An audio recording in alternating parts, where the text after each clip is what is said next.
Your GCash load not arrive? No need to panic. First, open your GCash app and check your transaction history. If it shows processing, just give a few minutes. It might be delayed. Still no load? Try refreshing the app or logging out and back in.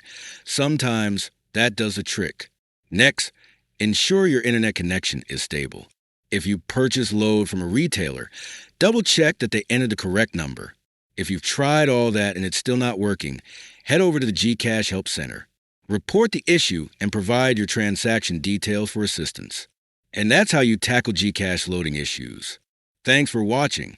If this video helped, don't forget to like, subscribe, and hit that notification bell so you never miss an update.